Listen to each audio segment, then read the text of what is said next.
Greetings to you all.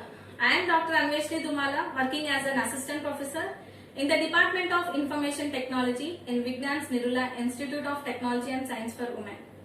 I welcome you all once again to the lecture series of mobile computing. So in the last session we have seen handover mechanism in GSM. So in this session we are going to see the security in GSM. So GSM offers several security services using confidential information stored in the authentication center and in the individual SIM card. Okay, the SIM, that is subscriber's identity module, stores personal secret data and is protected with a 4 to 8 digit PIN, that is personal identification number, against unauthorized use. So we use 3 algorithms and they have been specified to provide security services in GSM. They are A3 algorithm for authentication, A5 algorithm for encryption, and finally A8 algorithm for key generation. So the various security services offered by GSM are: first one is authentication. So network operator can verify the identity of the subscriber, making it infeasible to clone or to imitate or to act as someone else's mobile phone. So confidentiality. So it provides the voice, data and sensitive signaling information against eavesdropping or overhearing the traffic on the radio path. Last one is anonymity. So it protects against someone tracking the location of the user or identifying calls made to or made from the user by eavesdropping on the radio path. Right? So now we'll see how this authentication process will take place. The first step includes the authentication of the valid user for the SIM. The number uses a secret PIN to access the SIM.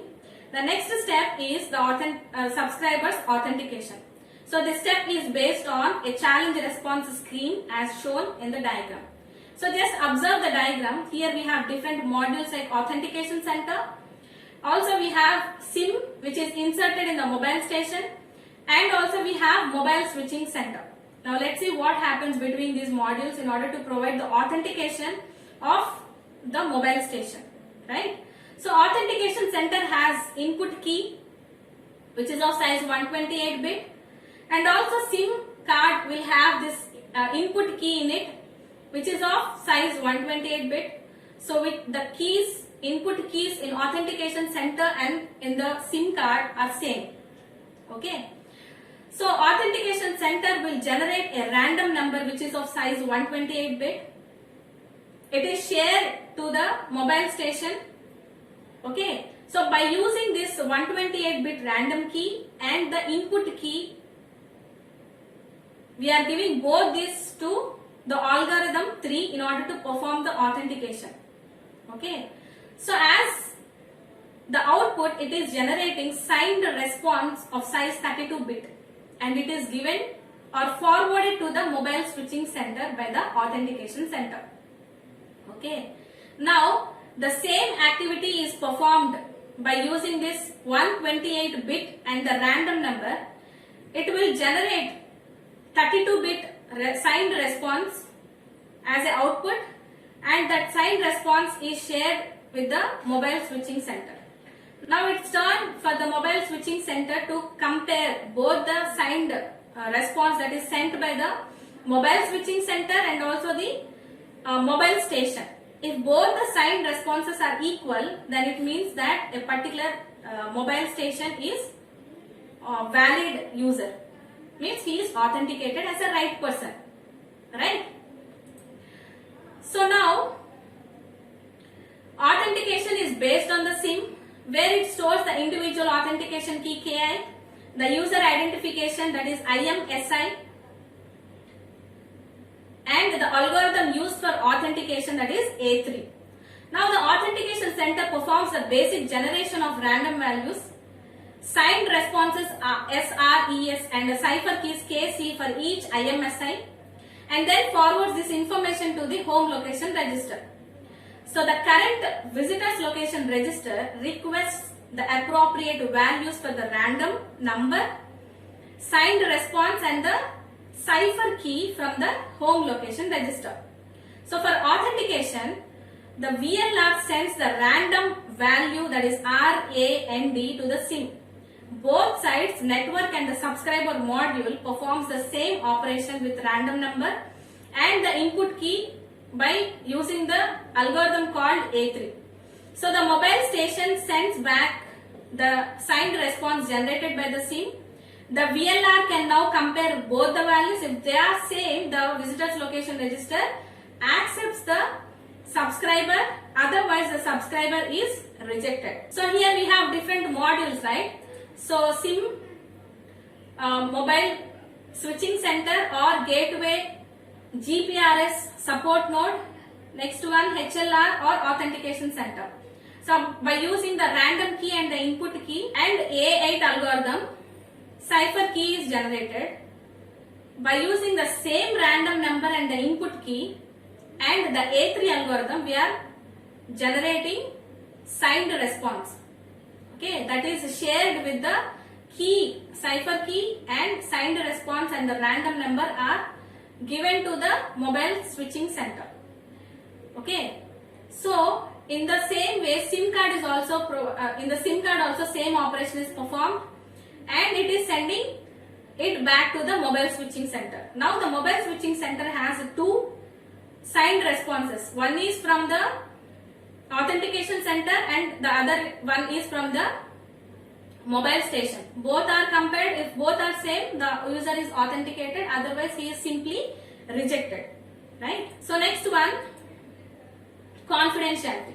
So after performing the authentication process, once the user is confirmed to be the validate user, we have to perform the confidentiality. Why do we provide this confidentiality? Because in order to send the data and we are making the data invisible for the third party, like we are changing the format of the data, right? So by performing the encryption, we are able to provide the confidentiality. Here also we have different modules: authentication center, SIM card, base transceiver system and mobile station. So here if you observe, we have the input key of size 128-bit, random number of 128-bit. By using the A8 algorithm, the cipher key is generated and it is of size 64-bit. Okay, it is shared with the base transceiver system, where the base transceiver system performs the encryption of data by using the cipher key and by using A5 algorithm, and the data is shared with the mobile station. In the same way, this mobile station will also take this random number of size 128-bit, input key of size 128-bit and A8 algorithm, and it will generate 64-bit cipher key. It is shared with the mobile station. So now the mobile station will perform the encryption by using this cipher key. Okay, so the encrypted data is shared to the mobile transceiver system. That is how the encrypted data is exchanged between the mobile station and the base transceiver system. Okay, so next one is anonymity. So to provide users anonymity, all data is encrypted before transmission and user identifiers are not used over the air. Instead, the global system for mobile communication transmits a temporary identifier, that is TMSI, which is newly assigned by the visitor's location register after each location update. So additionally, visitor's location register can change the TMSI at any point of time. That is how the authentication, confidentiality and the anonymity services are achieved. Next one is new data services. To enhance the data transmission capabilities of GSM, two basic approaches are possible. As the basic global system for mobile communications is based on connection-oriented traffic channels. For example, with 9.6 kilobits per second, each several channels could be combined to increase the bandwidth. So this system we are calling it as a high-speed circuit switched data. So a more progressive setup is the introduction of packet oriented traffic in global system for mobile communication. That is shifting the paradigm from connections or a telephone thinking to packet internet thinking. So the system we are calling it as a GPRS, that is General Packet Radio Service. So high speed circuit switched data, a straightforward improvement of GSM's data transmission capabilities is high speed circuit switched data in which higher data rates are achieved by bundling several traffic channels.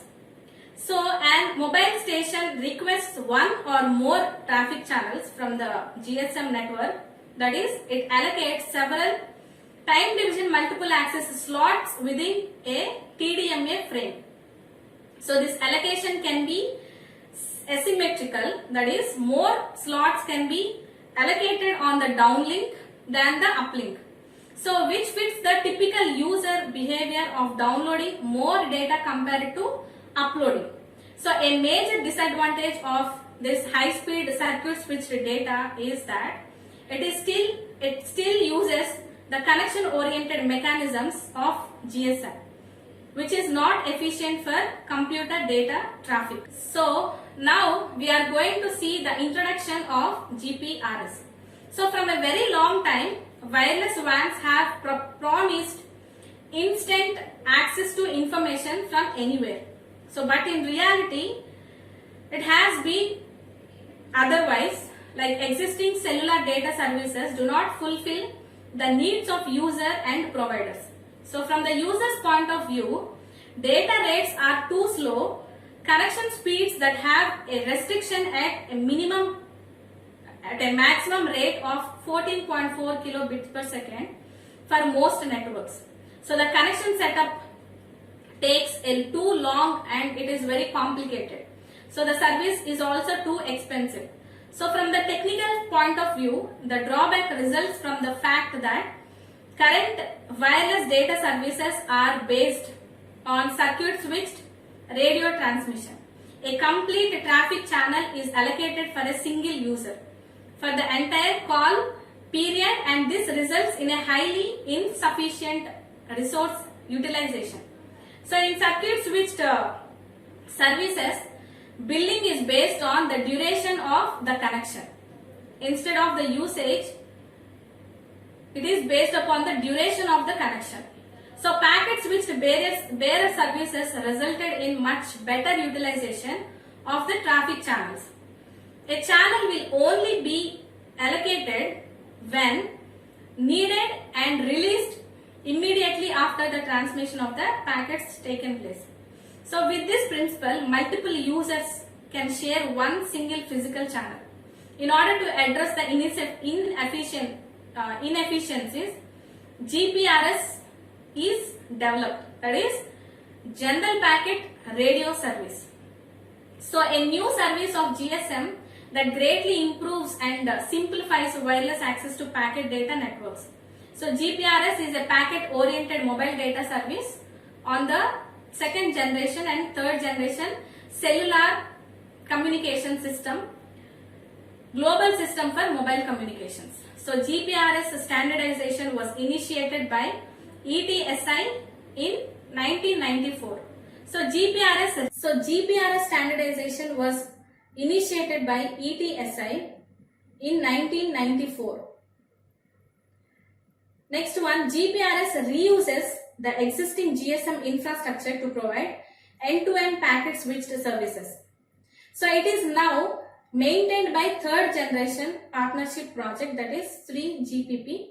It is a best effort service implying variable throughput and latency that depend upon the number of other users sharing the service concurrently, as opposed of circuit switching, whereas a certain quality of service is guaranteed during the connection. So in 3G systems, GPRS provides data rate of kbps. The GPRS core network allows 2G, 3G and wideband CDMA mobile networks to transmit IP packets to external networks such as the internet. So here you can see the GPRS architecture reference model, in which we have different modules. So to GSM we are adding a few more modules which will result in GPRS. So we are aware of and we all discussed all these things in the previous class in the GSM architecture. Like we have mobile station, base transceiver system, like base station controller, mobile switching center. Mobile switching center maintains different registers, VLR, HLR, that is home location register, visitors location register, equipment identity register, authentication center, right?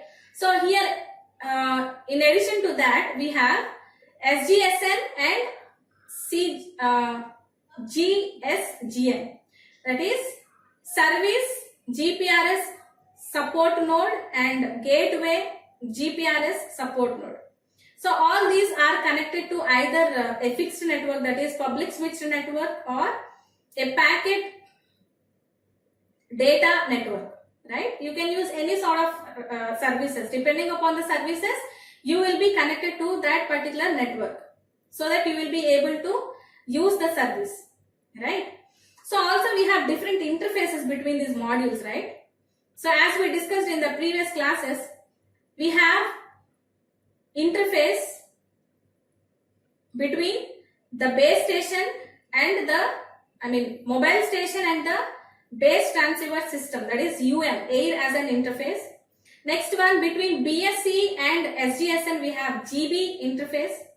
Between the mobile switching center and the SGSN we have GS as an interface.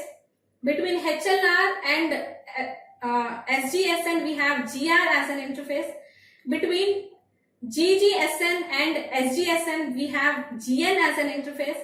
And also we have GI interface between the GGSN and PDN, that is public data network.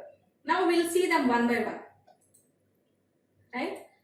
So GPRS characteristics are: GPRS uses packet switched resource allocation, resources allocated only when data is to be sent or when data is to be received. So it has a flexible channel allocation. 1 to 8 time slots are available. GPRS and circuit switched GSM services can use same time slots alternatively. So it has both the users up and down link channels reserved separately. So traffic characteristics are suitable for GPRS. So it supports bursty data transmissions, frequent transmissions of small volumes of data, infrequent transmissions of larger volumes of data. So now we'll see the modules. First one is mobile station.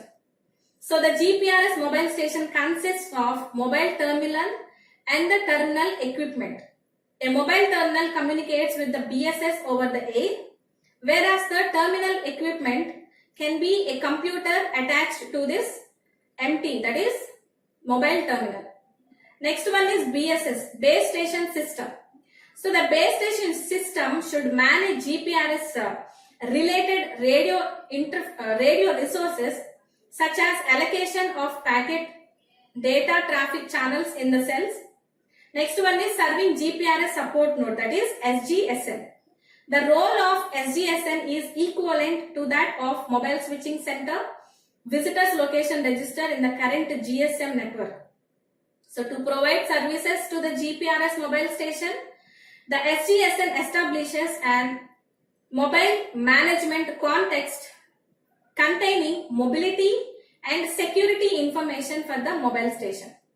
Next one is gateway GPRS support node, that is typically located at one of the mobile switching center sites, interface to external data networks. Okay. Next one is home location register, that is HLR. To accommodate GPRS subscription and routing information, new fields in the mobile station record are introduced in home location register. which are accessed by using SGSN and GGSN using the IMSI as the index key. Next one is Mobile Switching Center Visitors Location Register.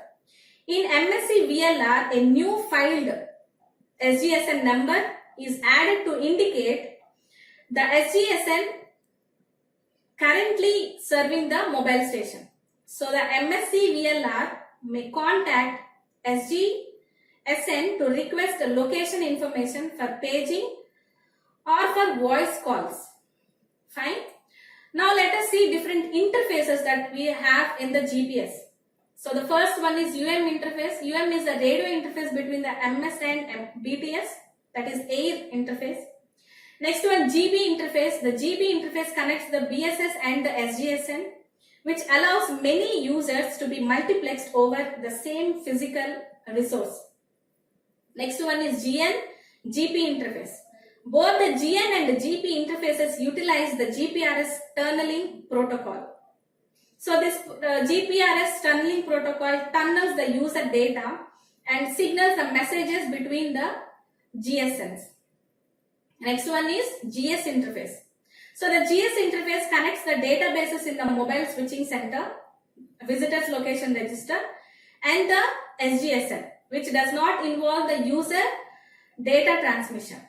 Next one is GI interface. GPRS interworks with public switched telephone networks, that is PSTN, and packet data network, that is PDN, through the GI interface. In the GI interface, GGSN serves as the access point of GPRS network to the external data network. So this is all about the GPRS architecture. Now we'll see what are the benefits from the user's point of view. So higher capacity interface access is possible through the GPRS technology. Up to 1712 kbps data rate it supports in theory, but in practice it supports up to 40 kilobits per second. So quicker access to the internet, no setup time, internet access all the time available, it is of low cost, flat rate or volume based billing, or no cost via anonymous access. Right? So advantages of GPRS. GPRS brought mobile phone users out from the world of wireless application protocol and into a world where the internet was finally available on mobiles. So GPRS enabled mobile phones also double up as portable internet connections for laptops. The advantage of GPRS in today's technological environment is that it is great backup option. So the portability factor has diminished somewhat with the advent of much faster data cards which plug directly into the laptop. So this is all about the GPRS architecture. So with this we completed the first unit. So we have discussed like what is mobile computing, what are different terminologies that are used in mobile computing, characteristics of the devices, different portable and mobile devices, what are the applications of mobile computing, what are limitations of mobile computing, what is the simple reference model that we use, what is GSM, what are radio services in GSM, what are protocols that are used in GSM, what is localization and calling, signaling channels. Also we have seen new data services, and finally we have seen the GPRS.